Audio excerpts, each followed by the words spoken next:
Dalam dunia medis, fenomena ini dikenal dengan istilah negatif palsu. Hal ini relatif sering terjadi dan ditemukan dalam hasil tes COVID-19, baik tes antigen maupun PCR yang akurasinya sangat tinggi. Negatif palsu dipengaruhi oleh masa inkubasi konsentrasi virus COVID-19 dalam tubuh pasien. Bila saat dites jumlah virus dalam sampel yang diuji kurang, maka hasil tes akan menunjukkan status negatif COVID-19. Padahal kondisi sejatinya pasien bisa saja sudah terpapar COVID-19. Karenanya waktu pengambilan sampel atau tes sangat menentukan hasil.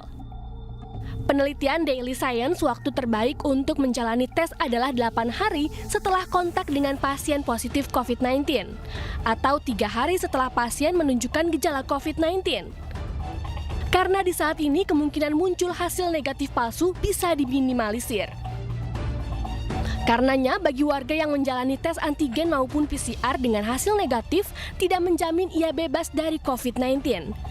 Dan yang terpenting adalah menjaga diri dari penyebaran COVID-19 melalui perilaku hidup yang sehat dan mentaati protokol kesehatan. Tim Liputan, iNews melaporkan. Ya, sebenarnya hasil tes yang berbeda ini bukan pertama kali terjadi ya. Di awal-awal pandemi juga sudah sebenarnya ada beberapa kasus yang serupa. Tapi sekarang mungkin agar kita lebih waspada lagi. Dan kita akan cari tahu apa sebenarnya yang mempengaruhi hasil tes yang berbeda tersebut. Dan kapan sebenarnya waktu yang tepat untuk tes PCR. Kita tanyakan lebih dalam ke Dr. Diki Budiman, ahli epidemiologi dari Griffith University. Selamat siang Pak Diki. Sebenarnya apa saja yang menyebabkan hasil tes berbeda ketika dilakukan tes dalam waktu yang berdekatan? Ya, dalam waktu berdekatan ini terutama tadi juga sedikit sudah disinggung bahwa viral load-nya ya, jumlah virusnya ini juga akan menentukan. Karena ini orang terinfeksi ini ada masa evolusinya lah, ada kurva pertambahan dari virusnya yang artinya semakin besar dalam jumlah tertentu dia akan semakin mudah terdeteksi. Jadi ini yang akan menyebabkan bisa saja ketika dia dites saat hari pertama dites itu, viral load-nya belum mencukupi untuk bisa terdeteksi. Ya. Dan ketika besoknya dites, itu bisa jumlahnya sudah berbeda dan itu baru terdeteksi. Kemudian juga ada kesensitivitasan dari kalau kita disebut dengan CT-nya ya, putarannya itu semakin dibuat rendah, itu akan lebih mendeteksi gitu pada jumlah yang lebih kecil. Jadi ini yang tentu akan berpengaruh pada hasil yang didapat. Dan sekali lagi itulah sebabnya bahwa tes ini harus dilakukan bukan atas inisiatif sendiri saja, tapi juga atas konsultasi dengan dokter. Baik, Pak. Terutama dalam ya. Baik, Pak Diki, apa ini artinya? Misalnya seseorang yang melakukan tes antigen hasilnya negatif pada hari ini misalnya, namun dia sebenarnya ada gejala, tapi hasilnya negatif pada hari ini, apakah besoknya karena hari ini ada gejala, besoknya dia harus melakukan tes lagi, begitu maksudnya? Iya, jadi untuk dipahami pertama begini, bahwa tes itu harus juga atas indikasi atau juga konsultasi dengan tenaga kesehatan, terutama dokter ya terutama. Karena sebetulnya tes yang benar dan baik itu, dan ini saya kira di Indonesia harus dikuatkan ya, dioptimalkan. Ada yang disebut dengan pre-tes probabilitas, atau sebelum tes kita sudah bisa menduga, mengestimasi, oh dia akan hasilnya harusnya positif atau negatif. Dari apa? Dari tadi gejala itu. Kemudian dari dia terpapar nggak, dia pernah kontak nggak dengan orang yang positif. Misalnya ini hasil tracing nih, orang ini akan tes, ya dia sudah punya kredit bahwa dia akan bertambah nih poin bahwa dia akan positif. Ditambah lagi dia itu punya gejala demam, punya gejala lagi misalnya gangguan penghidup. Nah, kalau misalnya hasilnya itu ternyata negatif dengan rapid test misalnya tadi, rapid test antigen, nah itu harus di tes konfirmasi. Karena untuk diketahui juga bahwa false negatif atau hasil negatif palsu jauh lebih besar kemungkinannya daripada false positif atau negatif positif.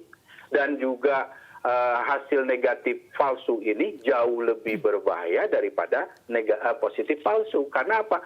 Orang yang negatif palsu itu merasa dia aman. Oh, saya aman nih. Misalnya ini yang saya kritik dari awal, masalah penggunaan genos berbahaya sekali karena negatif palsunya bisa besar sekali, bisa lebih. Kalau PCR dan juga rapid test antigen, negatif palsunya bisa kisaran sampai 30%. Kalau genos, misalnya tes nafas, ini bisa lebih tinggi dari itu, ya. Dan ini berbahaya karena apa? Karena orang yang merasa dia negatif itu, saya negatif, tapi dia sebetulnya membawa virus dan bisa menularkan. Nah, jadi ini harus ada algoritma, Mas Wandi. Baik. Jadi dalam setiap tempat-tempat yang melakukan tes itu, petugas kesehatannya itu sudah harus tahu yang tadi pretest probabilitas, kemudian dia ada algoritma. Oh, kalau hasil dugaan dia positif dari hasil anamnesa tapi ternyata negatif, apa yang harus dilakukan itu harus ada. Alurnya itu harus ada gitu, dan harus dipahami oleh petugas setempat. Oke, untuk itu warga memang butuh tingkat akurasi yang tepat begitu untuk hasil Betul. COVID ini. Nah, pertanyaannya kapan warga ini bisa tes dengan hasil tingkat akurasi yang tepat? Untuk lebih pasnya tentu nanti dokter ya yang akan menentukan. Karena gini, untuk mengukur diri saja, pertama bahwa si alat tes, terutama misalnya kita bicara rapid test antigen yang akan menjadi direncanakan pemerintah jadi program untuk penguatan testing, ya. Nah, itu 1-3 hari sebelum timbulnya gejala atau yang disebut dengan presimptomatik, itu waktu yang pas untuk melakukan tes. Jadi, tapi itu nggak ada yang tahu, nggak ada yang tahu masalahnya. Tapi yang bisa kita prediksi dari sejak kemarin saya kayaknya ke tempat ramai, ketemu ada orang ternyata positif nih sekitar ya kemarin. Nah, dia bisa memprediksi katakanlah 3 atau 5 hari setelah itu, setelah dugaan paparan itu. Nah, kemudian tes ini juga bisa lebih sensitif atau bisa mudah lebih mendeteksi kalau 3-5 hari setelah onset dari atau timbulnya gejala. Ya.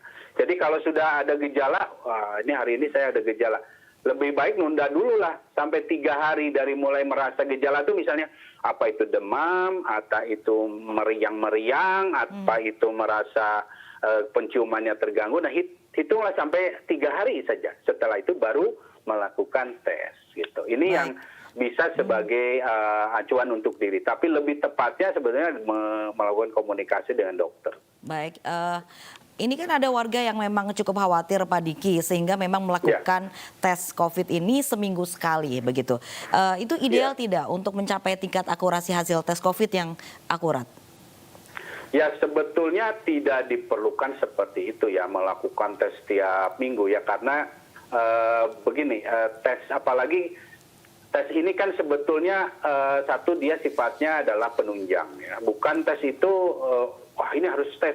Penunjang itu apa? Jadi ada yang disebut dengan pemeriksaan dulu, lebih baik pemeriksaan dulu, konsultasi dengan dokter, gejala apa, dan kan sama dengan penyakit lainnya, COVID ini tidak ditentukan langsung ke diagnosa dengan testing seperti itu, tidak seperti itu, tetap ada. Bisa kita harus lalui, ada yang disebut dengan ya pemeriksaan anamnesa, namanya tanya jawab itu, untuk melihat gejala-gejala yang dialami oleh si pasien. Nah, dan dari situ kita akan bisa mengetahui seberapa besar risiko orang ini untuk terpapar atau terinfeksi COVID-19, dan termasuk seberapa penting dia harus melakukan testing ya. Jadi yang harus dilakukan secara rutin dan tiap hari itu adalah melakukan pencegahan. Melakukan pencegahan. Baik Pak Diki, itu dari sisi pasiennya. Bagaimana dari sisi alatnya? Bisakah juga berpengaruh, misalnya kita katakan alatnya mungkin rusak, bisakah berpengaruh pada hasil tes? Tentu ada, dan inilah sebabnya dalam manajemen laboratorium itu ada yang disebut dengan quality assurance-nya atau jaminan mutu yang harus dilakukan tiap hari ya, tiap hari, di mana kita akan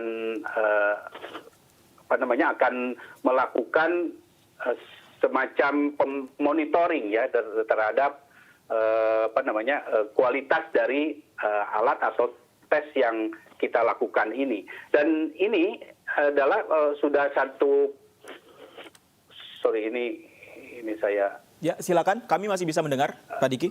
Oke, ini yang artinya kita harus ada semacam jaminan mutu ya dalam hal ini monitoring, evaluasi terhadap kualitas dari alat yang dilakukan di lab-lab atau fasilitas-fasilitas pemeriksaan yang ada di Indonesia ini. Dan itu tentu tugas dari Dinas Kesehatan dan juga di Kementerian Kesehatan ada Badan Penelitian Pengembangan Kesehatan. Nah ini ya tentu kalau di harapannya sudah secara rutin dilakukan.